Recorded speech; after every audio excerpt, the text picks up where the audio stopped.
debating doing baby-led weaning, these are the reasons why I chose to do it and why I really like it. Number one is that a lot of the research suggested that it would make your child a less fussy eater. Obviously, Penelope's still young, so I can't tell you if that's true, but this girl hasn't rejected any food yet.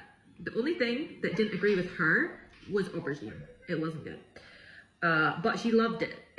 We came out in hives, so not good. Number two, their gag reflex is further forward in their mouth the younger they are.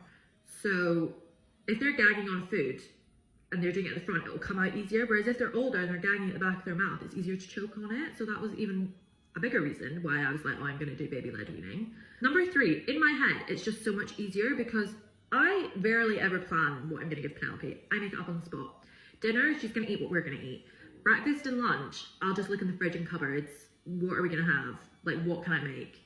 And it doesn't need to be stressful. Whereas when you're just doing purees, like you have to prep it, you have to puree it, or you're buying pouches, which gets expensive fast. And don't get me wrong, there's a time where pouches, we will use them because they're convenient. Like if she's going to her granny's or whatever, like pouches are just easier then. Also, waiting later to give your baby more solid doesn't make them less likely to choke, in my opinion, because they haven't then learned how to eat it. I don't know if that makes sense. It made sense in my brain.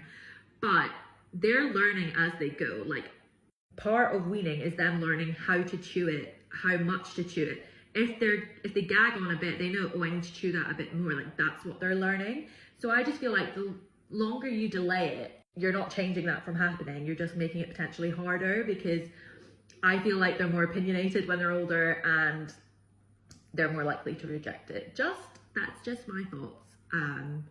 But I wonder, like, what are your thoughts on baby-led weaning versus like more traditional weaning, or like what are your fears around baby-led weaning? Obviously, the fear with any kind of weaning is choking. So never do any form of weaning until you're comfortable that you would know what to do in emergency. So like before you do anything, like just think, if goodness forbid she was to choke, do I know what I would do? I also have a life back, which I always have wherever she's eating, just as like extra safe, like peace of mind. But yeah, they were just my thoughts and I wondered what you thought.